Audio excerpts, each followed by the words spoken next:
buenos días, es un gusto recibirles con las primeras noticias de TV Ciudad en una jornada que se presenta muy fría, con 3 grados de temperatura a esta hora en Capital, en el medio de los 3 días de la ola de frío, con sensaciones térmicas que son aún más bajas aquí en Montevideo y en todo el territorio nacional. Saludo cordial a quienes nos siguen por Uniradio, la radio de la Universidad de la República, 107.7 de FM, por señal abierta 6.1, por YouTube y por tvciudad.ui.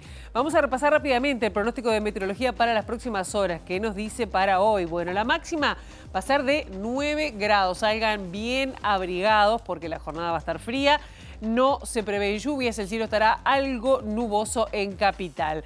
Mañana martes, 1 de julio, abrimos el mes con una temperatura aún más baja en la madrugada, 2 la mínima, 10 en la máxima, también se aleja la perspectiva de precipitaciones, y el miércoles 2 de julio, -1. Imagínense lo que va a ser la sensación térmica de ese miércoles, y la máxima 12 grados según meteorología. Pero como les decíamos al arranque, estamos viviendo una ola de frío, 3 horas con temperaturas muy bajas en todo el territorio nacional. Así lo determinó el Instituto Nacional de Meteorología, que bueno, esto va a afectar hasta el martes inclusive.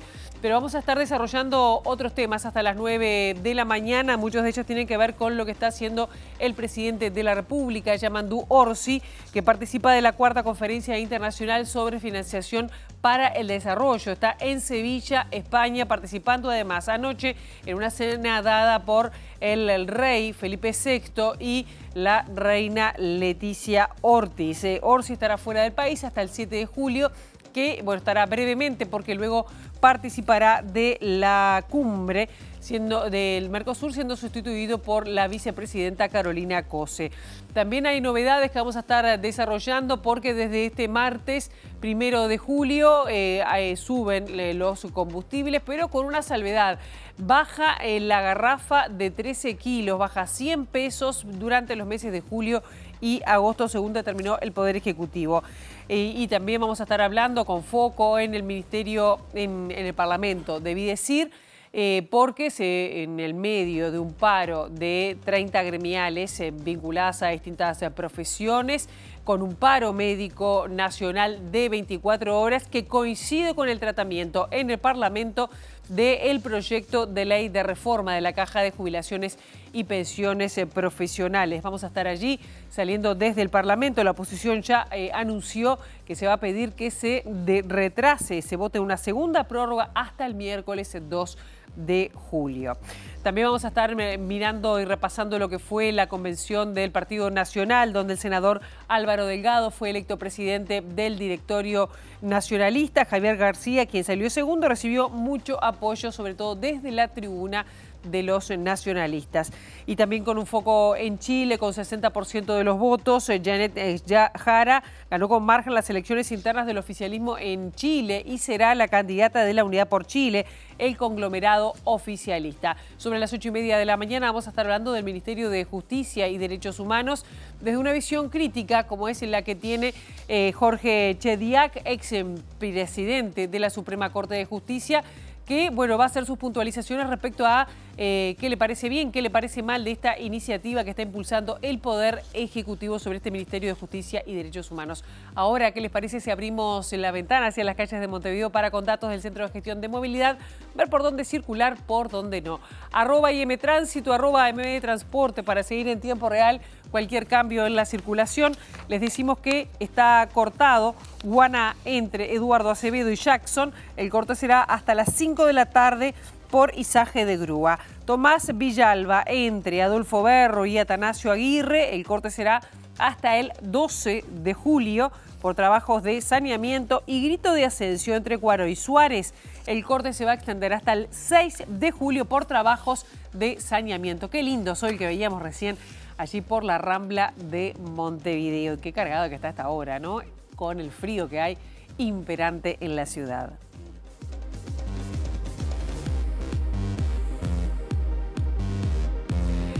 Y la que sigue es la alerta roja para las personas en situación de calle. Este domingo a la noche se hizo una evaluación de lo realizado hasta el momento, de los distintos procedimientos del operativo implementado por el gobierno mediante el Sistema Nacional de Emergencias, el SINAE. En el encuentro se confirmó que en la noche del sábado se brindó asistencia a 2.453 personas a través del sistema de refugios del MIDES, 1.287 de ellas en Montevideo. Con información del Ministerio del Interior, se estableció por otro lado que las plazas ocupadas por personas que fueron evacuadas de la calle y trasladadas a distintos centros fueron 423 en todo el país, la mayoría de ellas en Montevideo, 347 en Montevideo, distribuidas en el Polideportivo de la Escuela Nacional de Policía, en primer lugar, la Plaza de Deportes número 2, el Palacio Peñarol y Huracán de Paso de la Arena. Por otro lado, el Ministerio de Desarrollo Social asistió a 1.316 personas en Montevideo y 734 en el interior, totalizando 2.050 los refugios a nivel nacional al cumplirse sexto día del operativo especial del SINAE. Y en la noche de ayer el que estuvo recorriendo los distintos, acompañando parte del operativo, incluso fue allí al Palacio Peñarol, donde están pernoctando aproximadamente unas 100 personas. El secretario de la Presidencia, Alejandro Sánchez, que destacó la contribución de las organizaciones de la sociedad civil en este cometido ante esta alerta de quienes viven en la intemperie. Señaló Sánchez que independientemente de la alerta, la idea es contribuir y construir soluciones estructurales. La evaluación es muy positiva. Acá ha habido un esfuerzo muy grande del conjunto de instituciones públicas, de la Policía Nacional, del Ejército, del sistema de salud y por supuesto de los equipos sociales del MIDES. En la noche de ayer se le dio asistencia a más de 2.450 personas, en donde fueron trasladados a los distintos centros, casi 2.000 estuvieron en los distintos refugios que ya tiene el plan de invierno y el resto de las personas han estado en los centros de evacuación. Por tanto, la experiencia es positiva porque en definitiva este es un desafío que tiene la sociedad uruguaya, ¿no? Este es un partido que tenemos que dar vuelta a todos los uruguayos. Y acá lo que es importante es la solidaridad, con este caso, por ejemplo, en Peñarol y la hinchada de Peñarol que también cocina, pero también la manifestación de otras organizaciones sociales y organizaciones religiosas que han prestado sus locales para poder dar este servicio. Nosotros estamos evaluando permanentemente esta situación. Y esto, ahora yo vengo de Plaza 2, donde una de las preocupaciones de los usuarios de allí era qué pasaba después del martes. Y obviamente que el martes vamos a evaluar la situación de los centros de evacuación, así como la situación del resto de los refugios para potenciarlo, porque no se trata esto de mañana cerrar las puertas y que la gente vuelva a dormir en situación de calle. Entonces, lo que estamos trabajando con mucho ahínco es para seguir dando soluciones estructurales. Así que el martes no se termina este proceso, más allá de que las inclemencias del tiempo, del frío, se establecen que el frío polar sería hasta el martes, pero obviamente la situación hay que ver cómo se le da una solución estructural. Por su parte, también en ese momento, el presidente del Club Atlético Peñarol, Ignacio Ruglio, destacó lo que significa para el club dar alojamiento a estas 100 personas. Para nosotros es importante desde el punto de vista social. La Comisión de Asuntos Sociales del club trabaja en eso mismo, en intentar entender que no somos un club que corren 11 jugadores atrás de la pelota, que somos mucho más que eso, que representamos mucho para la sociedad y en este caso cuando el secretario, el Pacha, nos llamó para decirnos que no estaban consiguiendo la suficiente cantidad de refugios en Montevideo para atender la cantidad de gente que estaba en situación de calle, pusimos la orden el Palacio Peñarol en algo que no es nuestro métier, pero que ha resultado bien, que ya estamos casi con 100 personas durmiendo por noche, que todos hemos tenido que adaptar a eso porque no era algo que supiéramos hacer. Intentamos agregar también el tema del servicio de comida a través de las peñas y las organizaciones de hinchas y bueno, de a poquito después del cuarto día nos vamos adaptando. Estos días se ha estado anexando alguna actividad social, alguna gente que hace música quiso venir a cantarles antes de que duerman, alguna gente que hace talleres de plástica quiso venir a lo mismo, a a darle un espacio antes de irse a dormir, de que tengan alguna actividad que por lo menos lo saque un poco, aunque sea un ratito, de la realidad que les toca vivir. Así que bueno, que estamos contentos con lo que está pasando y sentimos que estamos contribuyendo. Y suponemos que va a ser una cosa de al menos un par de meses hasta que pase la hora de frío más grande. Yo calculo que alrededor de los primeros días de agosto se va a estar terminando. El antropólogo Marcelo Rosal dijo que la sociedad se juega mucho ante las personas en situación de calle y dijo que es intolerable que exista gente que viva y que muera en la calle.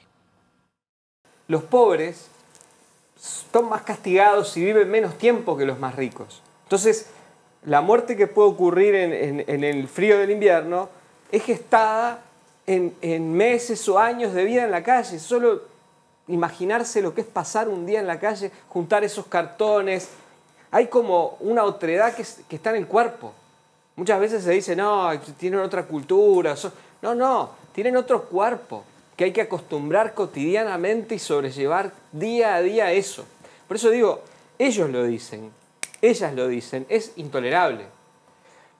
No es la calle un lugar para vivir ni para morir, entonces precisamos acciones, y cuando digo presupuesto, siempre los economistas dicen, cuando dicen que no hay que gastar más de lo que el Estado recibe y no hay que endeudarse y tal, usan el ejemplo de una casa, ¿no? Bueno, acá podemos usar el ejemplo de una casa. ¿Cómo en nuestra casa podemos admitir que un familiar quede en la calle? Hoy hay paro nacional de 24 horas, paro médico nacional en defensa de la caja de jubilaciones, convocado por el Sindicato Médico del Uruguay, la Federación Médica del Interior y el Sindicato Anestésico Quirúrgico. A la convocatoria de paro que se realiza este lunes, día en que la Cámara de Senadores trata el proyecto de ley, se suman unas 30 gremiales en contra de la propuesta del Poder Ejecutivo para la caja de profesionales. Rechazan principalmente el aumento de aporte de los activos y que se grave a los pasivos profesionales. Estos reconocen que se van a afectar servicios con el paro de hoy, pero aseguran la atención de urgencias y emergencias. A las 11:30 habrá una conferencia de prensa de los sindicatos médicos y el Sindicato Anestésico Quirúrgico por la situación. El presidente de la República, Yamandu Orsi, se encuentra de gira, esta vez por España, y fue recibido por el rey Felipe VI y la reina Leticia en una cena de bienvenida en la que también participaron otros líderes, entre ellos el jefe del gobierno español, Pedro Sánchez, el secretario general de Naciones Unidas, Antonio Guterres, y la presidenta de la Comisión Europea, Ursula von der Leyen. Desde este lunes, Orsi participa de la 4ª Conferencia Internacional sobre Financiación para el Desarrollo Sostenible. La partida del presidente Yamandu Orsi se produjo sobre las 10 horas del sábado, luego de traspasar formalmente el mando a la vicepresidenta Carolina Cose, que ejercerá la presidencia de forma interina en principio hasta el 7 de julio. Su primer destino será España, donde participará hasta el martes 1 de julio de la 4ª Conferencia Internacional de la ONU sobre Financiamiento para el Desarrollo, acompañado por el ministro de Relaciones Exteriores, Mario Lubetkin, y por el director ejecutivo de la Agencia Uruguaya de Cooperación Internacional, Martín Clavijo. La información oficial destaca que Orsi participará de la instancia junto con su par español, Pedro Sánchez, del secretario general de la ONU, Antonio Guterres, y que la actividad se desarrollará en el Palacio de Exposiciones y Congresos de Sevilla. También serán de la partida otros mandatarios como el de Colombia, Gustavo Petro, el del Consejo Europeo, Antonio Costa, y entre otros Cyril Ramaphosa de Sudáfrica.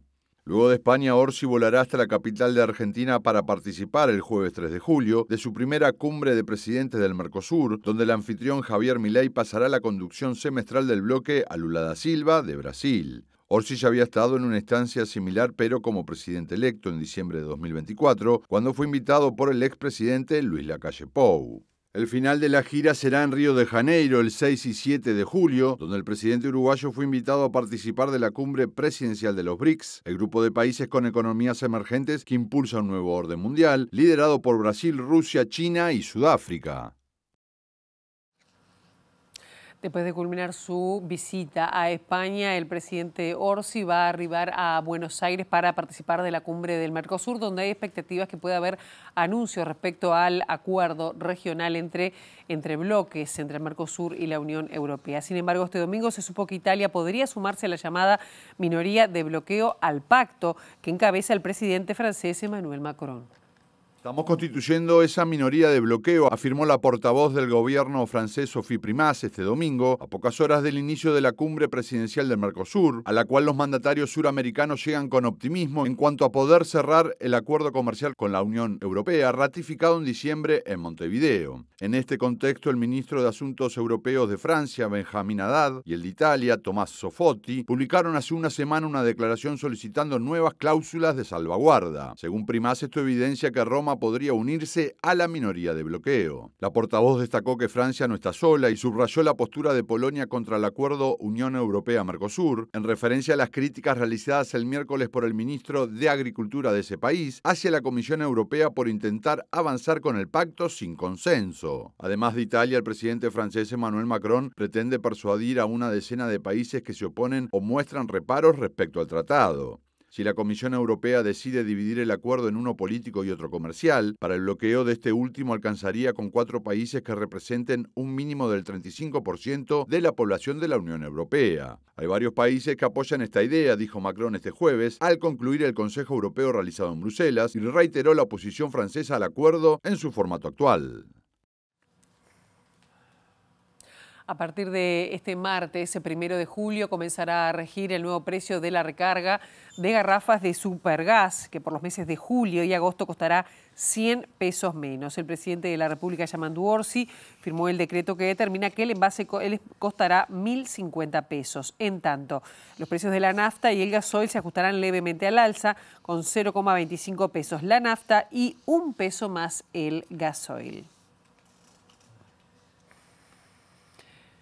En un clima tenso se desarrolló la Convención Nacional del Partido Nacional por las posturas diferentes de los sectores por los mecanismos de votación para elegir el presidente del organismo. Finalmente se impuso la candidatura de Álvaro Delgado por la acumulación de votos por sublema, lo cual le permitió superar también al senador Javier García.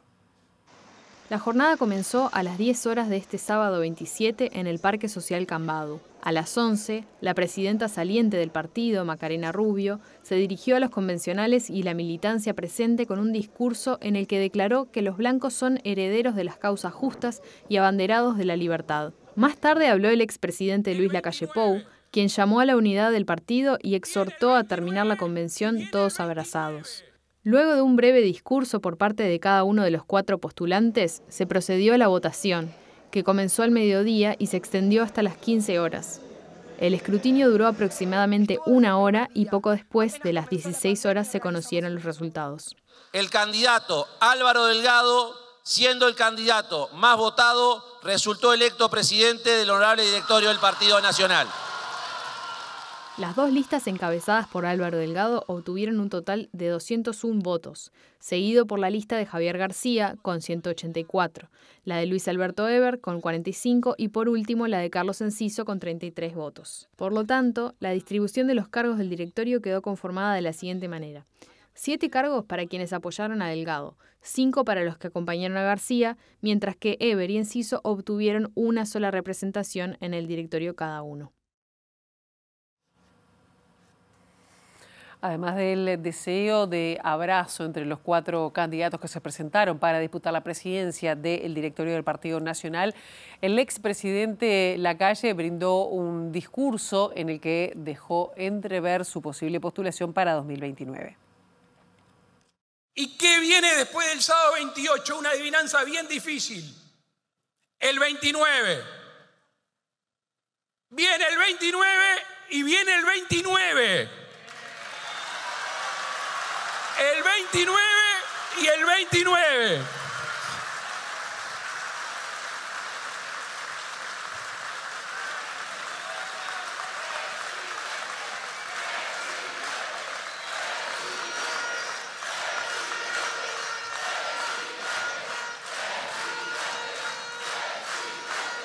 Yo le tengo que agradecer al Partido Colorado, al Partido Independiente, a Cabildo Abierto y al Partido de la Gente.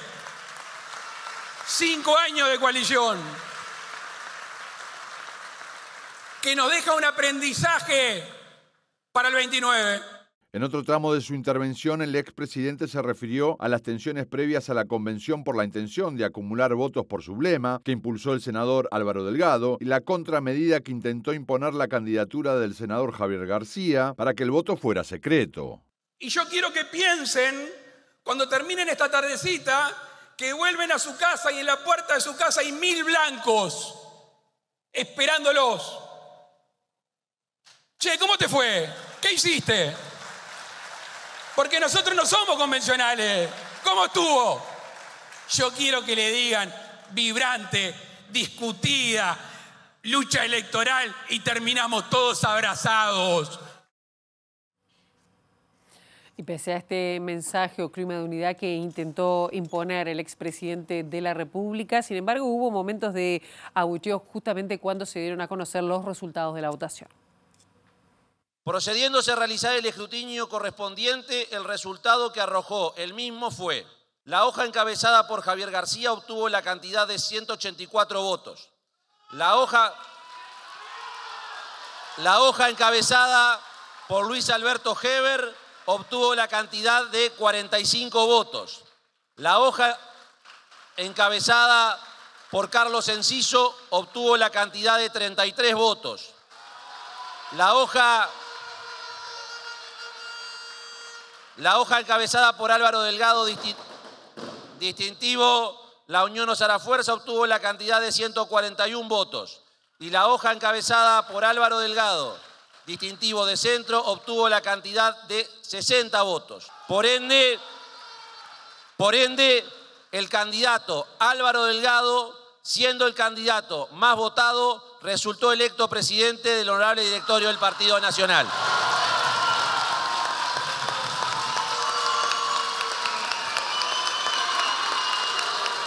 ¿Para qué?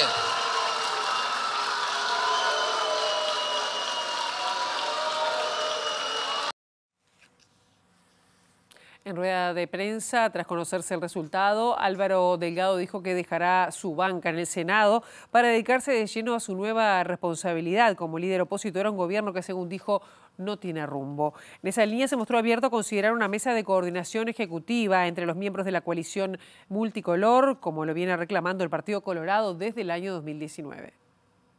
Esto es un trabajo en equipo. Creo que el mensaje fue claro. Ninguna de las opciones que se presentaron, al cual todos nos comprometimos antes del resultado, darnos un abrazo cualquiera sea el resultado. Tenemos un partido que tiene la tarea de hacer oposición, de plantarse firme ante un gobierno que obviamente entendemos que no tiene rumbo, que no está planteando ideas, que en realidad hoy notamos que hay falta de dirección en el gobierno y hay iniciativas y muchas veces lo que hay es un relato mentiroso sobre el gobierno anterior queriendo generar una especie de sensación de que el país no quedó tan bien como dicen los números que quedó. Ser oposición, en oponernos a algunas cosas que no estamos de acuerdo, plantear alternativas, porque es un partido que no solamente critica, sino que también propone, y sobre todo proyectar el partido moderno, vigoroso, construir partido para ser opción en el 2029. El proceso de la coalición es un proceso que vino para quedarse. Es un instrumento que vino para quedarse, que no solo sirve para ganar, sino para gobernar. ¿Cómo se da ese proceso que tuvo la expresión en 3 departamentos en las elecciones departamentales y sacó en ese caso la Intendencia de Salto? Es un proceso que tenemos que discutir en la interna partidaria. No desde arriba para abajo, sino de abajo para arriba, escuchando a la gente. Seguramente cuando haya un planteamiento de una mayor coordinación de los partidos que integran una coalición, lo discutiremos en el seno del directorio. Todo lo que sea coordinar con otros partidos con los cuales gobernamos juntos me parece muy importante. Por su parte, el senador Javier García dijo que la convención se desarrolló en un clima de unidad y de libertad y que no se puede seguir viviendo, masticando la derrota. También llamó a fortalecer la coalición republicana y dijo que se pronunció también sobre la autocrítica que se le reclama al Partido Nacional tras perder el gobierno nacional en 2024. Y hoy el Partido Nacional nuevamente dijo viva la libertad y decidió en libertad y en unidad, con desafíos que tenemos por delante. Uno, por ejemplo, creo que tenemos que empezar a trabajar para construir la coalición republicana. hay que consolidarla y hay que fortificarla. Y lo digo como blanco. Por blanco, creo que el país necesita una coalición republicana. Si en la vida familiar, en la vida profesional, cuando uno se equivoca, si no reflexiona sobre sus equivocaciones, no las corrige. Y aparte me parece que los dirigentes, y yo vuelvo a reiterarlo, no hablo de la responsabilidad de nadie, hablo de mi responsabilidad. Por eso yo dije que me hacía cargo de responsabilidades que tenía por el resultado electoral. Y creo que tiene que empezar por ese lugar, por reconozcamos que bueno, que hubo cosas que no hicimos bien, que hay cosas que hay que corregir, pero teniendo claro que no se puede vivir masticando la derrota. La Fiscalía de Soriano apeló el fallo que el viernes se levantó la medida cautelar que pesaba sobre el intendente de ese departamento, Guillermo Besosi, prohibiendo su entrada a la intendencia, en el entendido que podría entorpecer la investigación que lo tiene formalizado por 7 delitos de corrupción. Esos plazos procesales vencen después de la fecha límite para la asunción, esto es el 11 de julio, por lo cual podría ocurrir que ya como intendente en funciones se le vuelva a impedir el ingreso a las dependencias comunales. El resultado de que me ha levantado la cautelar de no poder ingresar a la intendencia, de no poder tener contacto con temas de intendencia, por lo tanto el 11 asumo y podré inmediatamente hacerme cargo, como lo dispuso la gente el día de la elección y como lo dispuso también la Corte Electoral. A ver, uno siente la tranquilidad de qué es lo que tenía que pasar, pero bueno, no tendría que haber pasado por todo esto. Yo siento que no debería estar pasando por esto, pero bueno, me ha tocado vivir esto y la vamos a seguir pidiendo. Tengo 2 doctores, o 3 doctores, porque no está Juan hoy acá, pero que la verdad que han hecho un trabajo muy, muy bueno. ¿No tiene ninguna restricción? ¿Cómo es el tema? Perdón, el resto de las medidas, justamente que va un poco alineado a lo de Daniel. ¿Cómo se sigue con el resto de las medidas? No, tengo que de noche. Pero se va a apelar. Estar en mi casa. Sí. De 12 a 7, de 0 a 7, bueno. Y tengo que ir toda la semana, además.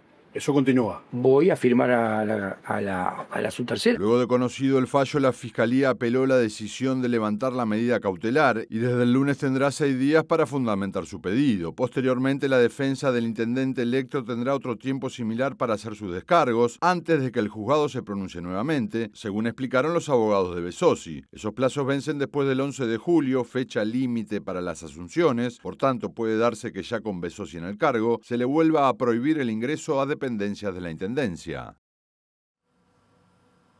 Y este lunes en el departamento de San José, el presidente del CODICEN, Pablo Cayani, y el director general de secundaria, Manuel Oroño, le van a comunicar a FENAPES la decisión de levantar las sanciones a profesores sindicalizados impuestas durante la pasada administración. Para tales efectos fue fijada una reunión entre las partes a la cual la Federación Nacional de Profesores de Enseñanza Secundaria llega con mucha expectativa, tal cual lo adelantó su presidente José Olivera.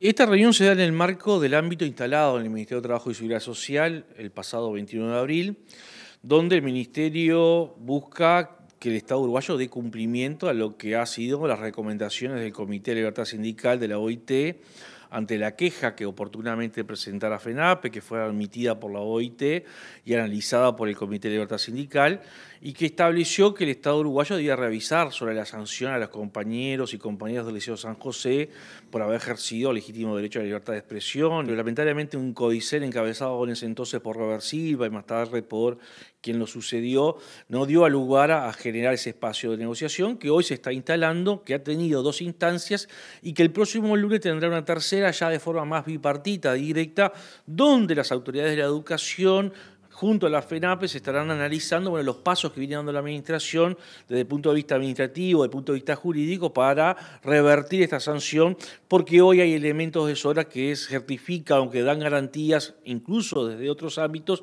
de que aquí hubo un proceso de persecución antisindical, que aquí se actuó al margen del Estado de Derecho y que se ha perjudicado indebidamente a un conjunto de compañeras y compañeros. El juicio por la Operación Océano, que comenzó el 10 de junio y culminó el 26 de junio, justamente en la que es la etapa de alegatos, bajo un régimen de reserva que fue decretado por el juez Huberto Álvarez, quien alegó que mediante la reserva se va a proteger mejor a las víctimas. La directora de la ONG El Paso, Andrea Tuana, dijo que con este caso se rompe con la idea de que los explotadores sexuales tienen algún problema o alguna patología mental. Operación Océano rompe con ese prejuicio de que los explotadores sexuales son personas que tienen algún problema mental o que tienen alguna patología sexual o que son viejos verdes, como decíamos cuando éramos chicas, ¿no? O personas extraterrestres, ¿no? Bueno, ese prejuicio se rompe. Son hijos sanos del patriarcado. Son hijos sanos del patriarcado y esa venda cae y ahí yo creo que la sociedad también dice, pa, ¿no? Y creo que una de las grandes expectativas de la sociedad en su conjunto es que se haga justicia. Tuana dijo que la sociedad mantiene expectativas de que se haga justicia y reivindicó el papel de la Fiscalía en la protección de víctimas. Cómo se logra proteger a las víctimas, más allá de que el proceso igual es cruento, ¿no? Igual es un proceso durísimo y es un proceso que eso no permite cerrar esas heridas, ese daño, porque sigue, ¿no? Porque todavía no termina. Pero sí se logró una protección muy importante de que no se esté ventilando, digamos, como cuestiones que tienen que ver con la vida privada, con su contexto, con sus familias. Bueno, más allá de que sí hubieron algunas publicaciones en que se dijeron, ¿no? Algunas cosas de lo que ellas habían declarado. Pero bueno, sí me parece que la Fiscalía hizo un esfuerzo muy grande, hizo un muy buen trabajo de protección y que esto fue una de las cuestiones de crítica constante y permanente de los abogados defensores de los imputados, pero que la realidad es que el trabajo de la Fiscalía fue impecable.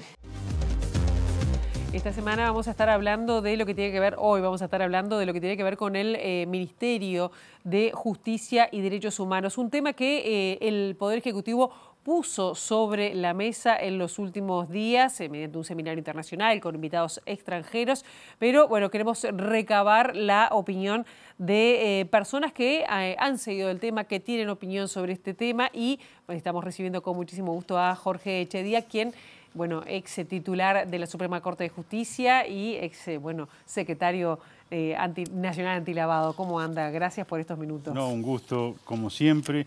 Es verdad que tengo opinión a esta altura por un tema de edad, por haberlo vivido, ¿no? Uruguay fue pionero en la creación del Ministerio de Justicia bajo la dictadura militar.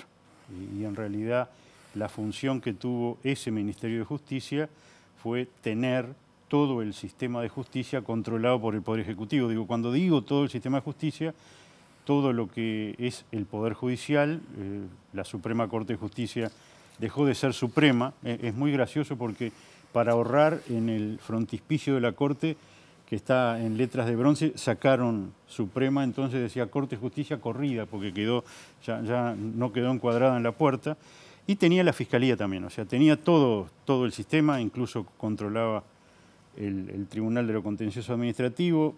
Ya en ese momento no regía plenamente la Constitución, la Corte Electoral quedó afuera, pero bueno, fue un ministerio para sojuzgar toda la Administración de Justicia y vaya si lo hizo, yo ingresé Eso allí. fue en 1976. Y duró hasta marzo del 85, si mal no recuerdo.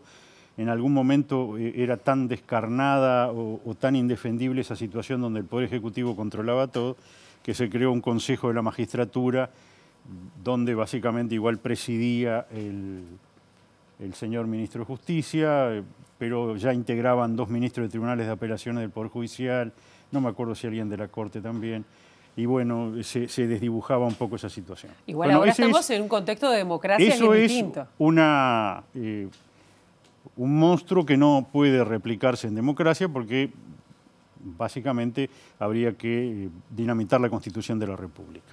¿Qué tenemos hoy? Bueno, dentro de las distintas situaciones que la Constitución habilita, se tiende a centralizar una cantidad de funciones que es verdad que en otros países realizan los ministerios de justicia, que en el Uruguay se realizan igual, lo que pasa es que están separados en distintas reparticiones del Estado.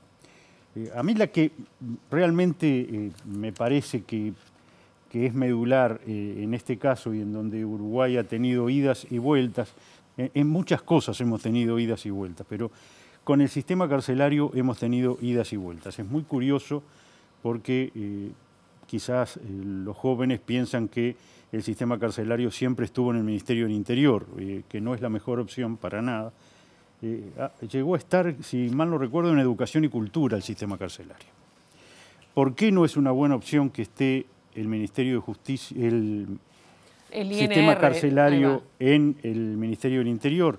Porque básicamente sitúa a los ministros del Interior en una situación de conflicto de intereses, en tanto garantes del orden público y responsables de la policía y de la persecución inicial de los delitos flagrantes y, por supuesto, asistente de la justicia.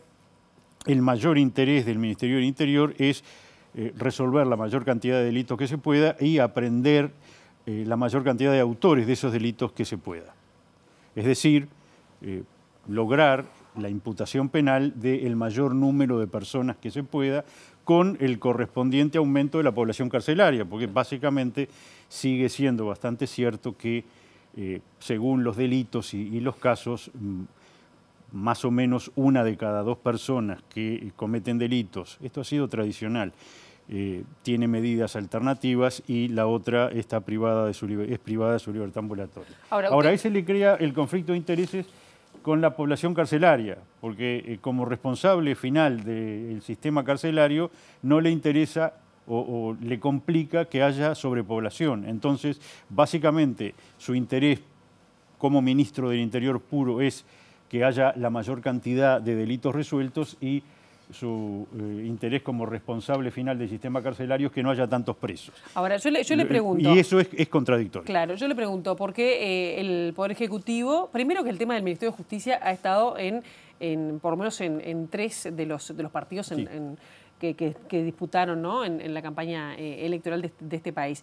El Poder Ejecutivo dice que facilitaría un proceso de transparencia, de democratización, que reuniría cuestiones que hoy están, organismos que hoy están dispersos, en un organismo que sería más técnico, que podría generar evidencia para políticas públicas.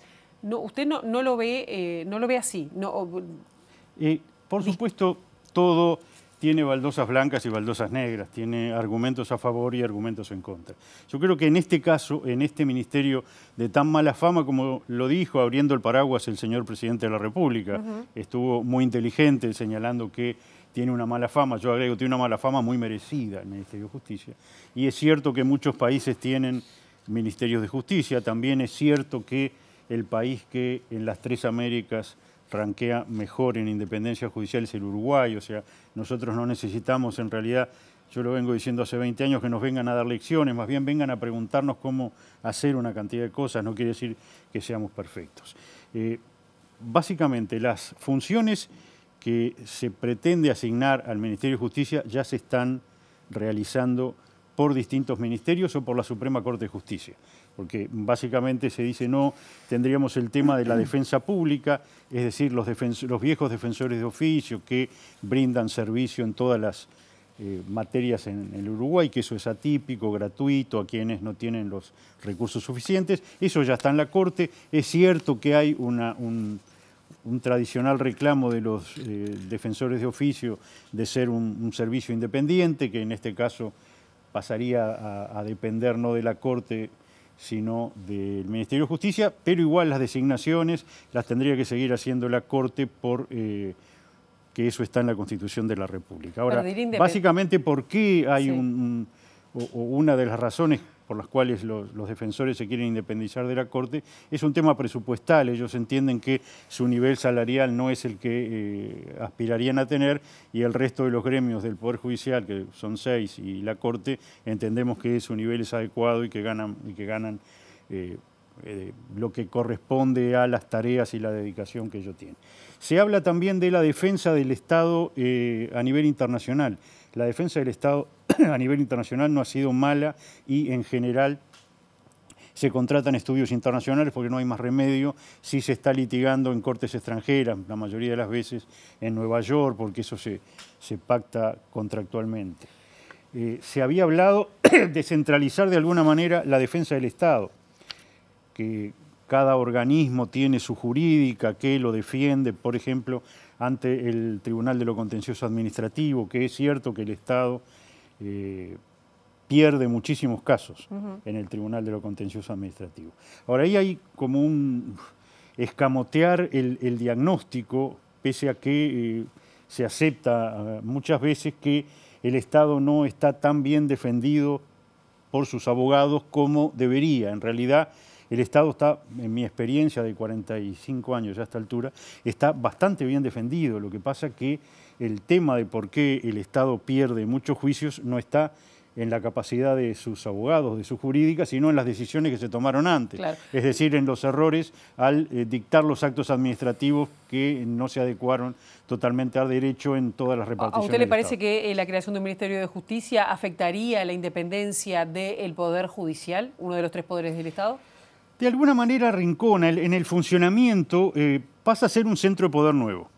Y básicamente su nombre ya asocia en la población en general como que el Poder Ejecutivo tiene algo que ver con el sistema de justicia, que puede diseñar políticas, podría ser un interlocutor con el Poder Judicial. El Poder Judicial ya tiene un interlocutor en lo que más le importa, es el ministro de Economía, que igual lo va a seguir teniendo porque básicamente el dueño de la bolsa en cualquier gobierno, de cualquier pelo político que exista, es el ministro de Economía, con el que hay que pelear los recursos para las distintas necesidades del inciso 16, el Poder Judicial, es con el ministro de Economía, ello no cambiaría mucho. Y luego la coordinación de políticas públicas se hizo y se seguirá haciendo. La creación de la Fiscalía especializada en lavado de activos, que es en lo último que institucionalmente participé, fue básicamente coordinada con el Ministerio del Interior y con la Fiscalía General de la Nación y, bueno, Senaclaf y Presidencia de la República, porque eso es lo que se hace. Usted coordina con los organismos que tienen participación en el tema. No precisa otro coordinador más encima, que sería el eventual ministro de Justicia, para hacer eso. Eso ya se hace. Y además, también señalar, porque hay una vieja experiencia uruguaya, toda creación de organismo tiene su costo. Dice, no, se reasignan tareas que ya están realizando otros. Sí, bárbaro. Ahora, lo que va a haber que hacer es tener una sede, tener fondos presupuestales, se crea una nueva jerarquía que requiere sueldos, requiere más personal. Lo primero que hacen los organismos nuevos, lo vimos con el Ministerio de Ambiente, porque simplemente lo cito porque es el último, bueno, pero todo ministerio que se crea en la siguiente instancia presupuestal requiere más fondos. Ahora, el Partido Nacional, más. El Partido Nacional apoyaba o lo tenía en su plataforma, sí, la creación de un Ministerio de Justicia. ¿Iba por el mismo lado? ¿Estaba equivocado de la misma manera? Sí, por supuesto, no. En lo que se me preguntó, que fue básicamente si la Senaclaf podría pasar de Presidencia de la República a integrar ese eventual Ministerio de Justicia en el que pensaba el Partido Nacional, yo dije sí, en realidad no hay incompatibilidad ninguno. De todas maneras, y se lo dije a los integrantes del gobierno en esa época, y lo repito, no es una buena idea tener un Ministerio de Justicia. Así que, por supuesto, con lo que quiero decir, no interesa quién sea el eventual futuro ministro de Justicia, si fuera para no evadir ¿El problema es Díaz en ese caso? O si fuera el arcángel Gabriel. No parece una figura institucional que vaya a mejorar. Pero complica más que sea Díaz, por ejemplo, el prosecretario, que uno de las personas. No lo sé, ese ya es un tema político, eso ya es un tema político. No. A mí la figura del ministerio es la que no me gusta, creo que no agrega, va a agregar gastos, va a agregar viajes. Es cierto que hay una cumbre de ministros de justicia en las Américas, pero nosotros ya integramos la cumbre judicial iberoamericana de presidente de Corte y de presidente de Consejo de la Magistratura. De hecho, Uruguay tiene desde mi época y la del doctor Pérez Manrique, tiene la Secretaría Permanente de la Cumbre Judicial. Es decir, no nos estamos perdiendo instancias internacionales. No vamos a esa, o creo que no vamos porque no tenemos Ministerio de Justicia. Ahora, eso no nos perjudica para nada. No vamos a las reuniones internacionales de la energía nuclear porque no tenemos energía nuclear. Claro. Ya tenemos que cerrar, pero si tuviera que decir en 30 segundos, la actual secretaria de la Senaclaf justamente Sandra Libonati dijo que, bueno, se van a cambiar algunas medidas, de bajar, por ejemplo, el tope de transferencias, transacciones en efectivo, y que, bueno, va a trabajar para que haya más controles en el manejo de fondos. Y digo, ¿cómo ve eso? ¿Se falló antes? No sé cómo se trabajó. Lo dijimos y lo seguimos diciendo. No movió demasiado la aguja, no pasa demasiado por el tema de qué cantidad de dinero en efectivo se puede utilizar libremente, porque cuando más o menos eran $4.500, luego pasamos a 100 y hoy por la UI debe estar como en 140.000, básicamente porque el dólar se ha quedado... 140.000 dólares las transacciones. Exacto. Por cierto, somos el estadio más alto, hemos establecido el techo de los países de la región e incluso a nivel europeo, los que tienen algún límite. Ahora, no movió la aguja, no se aumentó demasiado sensiblemente la utilización de el dinero en efectivo, básicamente por razones de seguridad. Claro. Ya los uruguayos, antes de la ley de inclusión financiera, no usábamos mucho dinero efectivo. Sí. Nadie salía a comprar un auto con $25.000 en el bolsillo, llevaba una letra de cambio, no cambió mucho y bueno, lo que sí cambió, y ahora todos, yo nunca pude averiguar quién fijó los $4.500. Los $4.500 era una gran complicación para todo tipo de negocios, porque aumentaba los gastos, complicaba a los escribanos, obligaba a utilizar instrumentos bancarios y transferencias que tienen costo. Entonces ahora por lo menos estamos en una cosa más civilizada. Dice, bueno, ¿qué pueden ser? En vez de 140, 40, 50, 60, no mueve mucho la aguja. En realidad no pasa demasiado por ahí. Jorge Chediak, ha sido un gusto y seguiremos hablando seguramente sobre estos temas. El gusto es mío y gracias por invitarme. Por favor. Nosotros ahora nos vamos a exteriores, concretamente al Parlamento, donde está nuestra compañera Abril Mederos. Abril, ¿qué novedades? Que en breve comienza a sesionar el Senado. Gracias, Pilar. Buen día. Exactamente, va a comenzar en unos minutos la sesión del plenario de la Cámara de Senadores, donde este lunes se comienza a tratar en esta Cámara el proyecto de ley que busca solucionar la situación financiera de la Caja de Profesionales. Hoy es el día en el que vence el plazo que duró la prórroga que acordó el oficialismo con la oposición para que pudieran evaluarse los cambios que se realizó en el plenario de la Cámara de Diputados respecto a este proyecto y en el cual los senadores y diputados de la oposición todavía no han encontrado un acuerdo. Por eso está previsto ya de antemano, sabemos que hoy se va a pedir un nuevo pedido de prórroga para tratar finalmente este miércoles si el proyecto de manera definitiva. Hay desacuerdos sobre cuáles deben ser los aumentos de los aportes de lo que son los pasivos y los activos. Ahí radica la diferencia entre el oficialismo y la oposición y también por parte de la oposición en ambas cámaras. Como les decía, en unos minutos seguramente podemos estar compartiendo algunas de las consideraciones de los legisladores una vez que comience la sesión aquí en el Parlamento. Bien, muchísimas gracias, Abril. Nosotros vamos con otros temas. En la plataforma de origen chino, TikTok, lanzó una guía para madres y padres de niños, niñas y adolescentes sobre el buen uso de esta aplicación.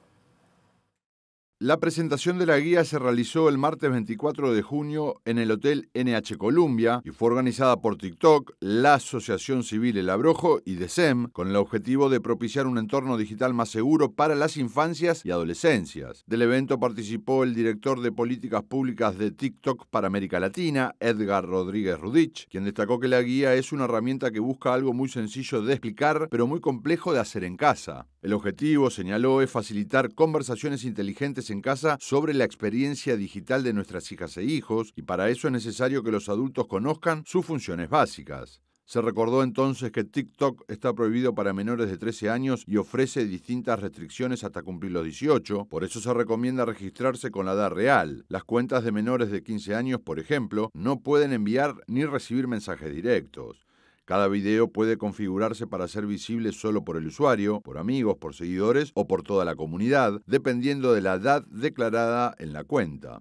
Para menores de 16 años, los contenidos no pueden ser recomendados fuera del entorno de sus amistades digitales y no se permite que cuentas no verificadas vean el contenido publicado por estos adolescentes. Por otro lado, la plataforma activa por defecto un límite de 1 hora diaria para usuarios de entre 13 y 17 años, aunque el tiempo puede extenderse, reducirse e incluso fijar franjas horarias en las que TikTok no aparezca disponible. Asimismo, Rodríguez Rudich explicó que TikTok también dispone de materiales específicos sobre trastornos alimentarios, acoso, violencia sexual, desinformación e incluso desintoxicación digital, aportando elementos concretos para actuar ante situaciones complejas.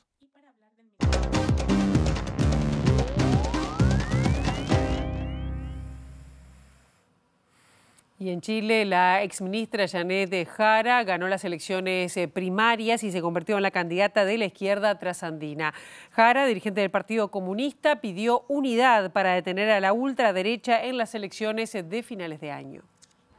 La exministra chilena Janet Jara, que este domingo ganó las primarias progresistas y se convirtió en la candidata presidencial de la izquierda, pidió unidad para detener a la ultraderecha en las elecciones de finales de año. Y quieren retrotraer los derechos de las mujeres, los derechos de las disidencias, los derechos de los pueblos originarios, los derechos de los trabajadores y de los pensionados.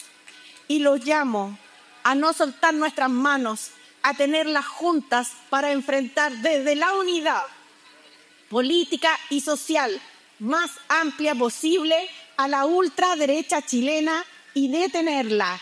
Esa es nuestra tarea para lo que viene.